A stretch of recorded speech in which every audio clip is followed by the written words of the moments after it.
Дараагийн мэдээг танилцуулъя. Франц улс иргэдтэй гарын авлага тарааж гисэн байна. За энэ гарын авлагын гол зорилго нь бол зэвсэгт мөргөлдөөн Франц улсын нутаг дэвсгэр дээр босон тохиолдолд хэрхэн амьд үлдэх вэ гэсэн ийм заавар зөвлөгөөг бол энэхүү гарын авлагт багтааж тараахаар төлөвлөж байгаа юм байна. За ерөнхий сайд бол тухайн гарын авлагыг хүлээн зөвшөөрж энэ гарын авлагын агуулгыг баталсан тохиолдолд бол эх зунаас өмнө айл өрхүүдэд гарын авлагыг тараах үйл ажиллагаа эхэлнэ гэдгийг Францын хэвлэл мэдээллийн байгууллагуудаар мэдээлж байна.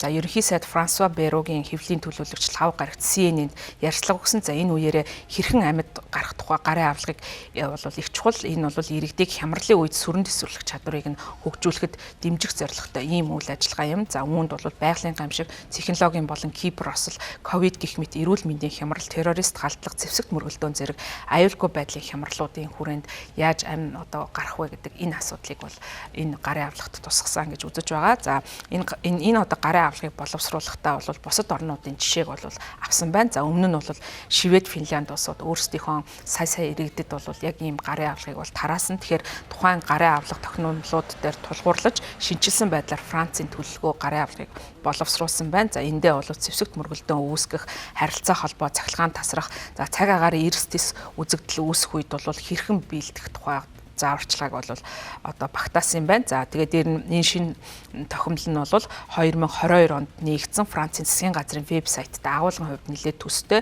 онцгой байдлын үед хэрхэн бэлтгэх талаар зөвлөмжийг багтаасан юм байна. За энэ хүү гарын авлага 3 хэсэгтэй байна. За аюулын үед өөрийгөө болон ойр дотныхоо хүмүүсийг хэрхэн энэ аюултай нөхцөл байдлаас хамгаалан үлдэх вэ гэсэн ийм бодит зөвлөмжийг энэхүү гарын авлагт оруулсан байгаа юм байна. За энэ гарын авлагт оруулсан зөвлөмжөөс дурдах юм бол яаралтай холбоо барих газруудын жагсаалтууд байгаа юм байна. За үүндээ бол галт команд, цагдаа, түргэн тусламжид хэрхэн холбогдох, за мөн хэрвээ эцний шүлжээ ажиллахгүй тохиолдолд бол радио холбооны суугийг хэрхэн тааруулахаа мэдэх, за цөмийн осол болсон үед бол бүх хаалга үдэ хаах зэрэг бол ийм бодит наривчилсан аудит амьдралын ийм зөвлөгөөнүүдийг л энэхүү гарын авлагт оруулсан байна. За мөн гарын авлагт бол хэрвээ хямралт нөхцөл байдал үүссэн тохиолдолд бэлтгэл цэрэг хүчний анги нэгтгэл, орон нутгийн галт төмөртэй тэмцэх ангид бол хэрхэн нэгдэж сайн дурын үндсэн дээр бол олон нийтийн эрх ашигыг хамгаалахад яаж хувь нэмрээ оруулах вэ гэдэг арга замыг бол бас тодорхойлон оруулсан байна. За энэхүү тохиолдолд айл өрхөө цахилгаан тасарсан үед 6 литр савлсан үсийг нөөцлсөн байх хэрэгтэй. 12 ширхэг савлсан хоол, батарей, гар чидэн зэрэг амьд үлдэхэд шаардлагатай хэрэгслүүд бол айл өрхөнд бүхэнд байхыг бол зөвлөж байна. За мөн парацетмол, халуун жин, давсны уусмал зэрэг эмнэлгийн наазахын хэрэгслүүдийг бол худалдан авахыг иргэдэд энэхүү тохиомдол гарын авлагт бол зөвлөж бичсэн байна. За бас судлаачдын үзэж байгаагаар бол зөвхөн гарын авлага байх нь бол хангалттай биш. Хүмүүсийг сэтгэл зүйн хувьд нь бол энэ хямралт нөхцөл байдал бэлтгэх нь чухал. За ийм учраас бол үүнд мэдээж их хэрэг сургалтын үйл ажиллагаа маш чухал.